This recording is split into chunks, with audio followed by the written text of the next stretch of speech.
وأستعين بك على ما قد فدحني الثقل فصل على محمد وآله.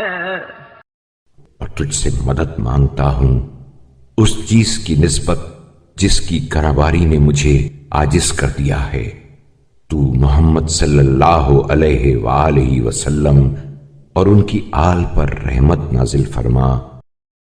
وهب لنفسي على ظلمها نفسي ووكل رحمتك باحتمال إصري.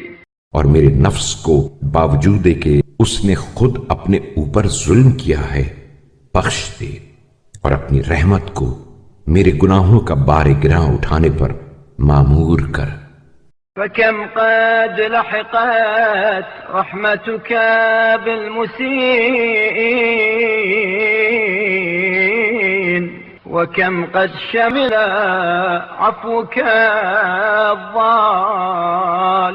الظالمين.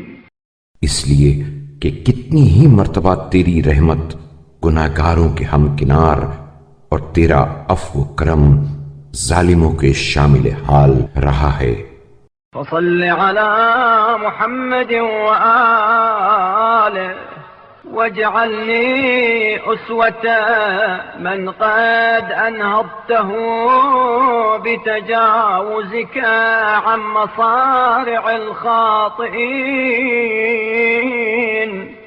تو محمد صلی اللہ علیہ وآلہ وسلم اور ان کی آل پر رحمت نازل فرما، اور مجھے ان لوگوں کے لیے نمونہ بنا جنہیں تو نے اپنے عفو کے ذریعے خطاکاروں کے گرنے کے مقامات سے اوپر اٹھا لیا. وخلصته بتوفيقك من ورطات المجرمين. اور جنہیں تو نے اپنی توفیق سے گناہگاروں کے مہلکوں سے بچا لیا.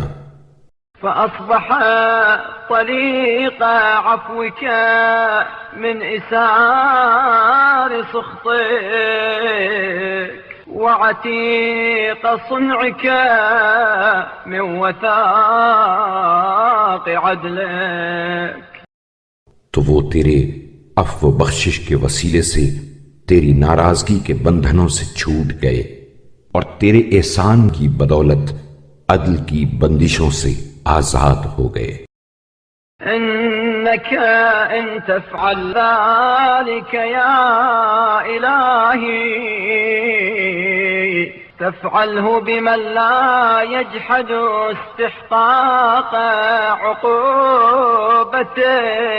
عقوبتك. اے میرے اللہ، اگر تو مجھے معاف کر دے تو تیرا یہ سلوک اس کے ساتھ ہوگا جو سزاوار عقوبت ہونے سے انکاری نہیں ہے. ولا يبرئ نفسه من استيجاب نغمتك تفعل ذلك يا إلهي بمن خوفه منك أكثر من طمعه فيك. اور نہ مستحق سزا ہونے سے اپنے کو بری سمجھتا ہے. یہ تیرا برتاؤ اس کے ساتھ ہوگا اے میرے معبود جس کا خوف امید عفو سے بڑھا ہوا ہے